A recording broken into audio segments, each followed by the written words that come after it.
Avant qu'on appelle ça le féminisme, on les pendait. Pas pour leurs idées, pour avoir osé penser. Avant les mots, il y avait les actes. Avant les hashtags, il y avait les bûchers. On parle de Christine de Pisan, 1405. Elle ose écrire La Cité des Dames, un manifeste qui pulvérise les idées misogynes des intellectuels de son époque.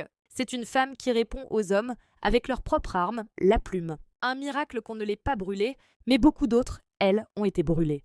Pas pour avoir écrit, pour avoir su. Guérir, accoucher, prier autrement, aimer, résister. Ces femmes-là, on les a appelées sorcières. Entre le XVe et le XVIIIe siècle, 200 000 femmes ont été accusées, humiliées, torturées, exécutées. Des procès absurdes, des aveux arrachés sous la douleur, des corps brisés au nom de Dieu, de l'État, du mal. Le plus grand génocide genré de l'histoire. Et personne n'en parle. 1791, Olympe de Gouges écrit « La Déclaration des droits de la femme ». Elle dit que la Révolution française a oublié la moitié de l'humanité. Elle le paiera de sa tête, guillotinée.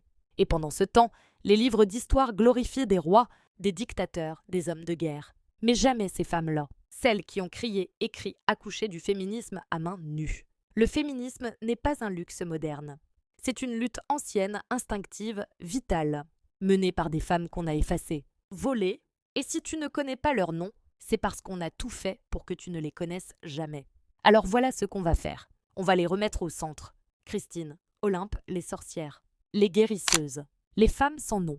On va graver leurs visages sur nos murs numériques. On va les rendre virales, immortelles. Parce qu'on ne peut pas avancer si on ignore d'où l'on vient.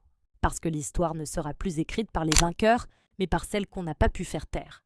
Avant qu'on dise féministes, des femmes risquaient leur vie pour exister. Ce n'est pas nouveau. Ce qu'il y a de nouveau, c'est qu'aujourd'hui, on va raconter leur histoire.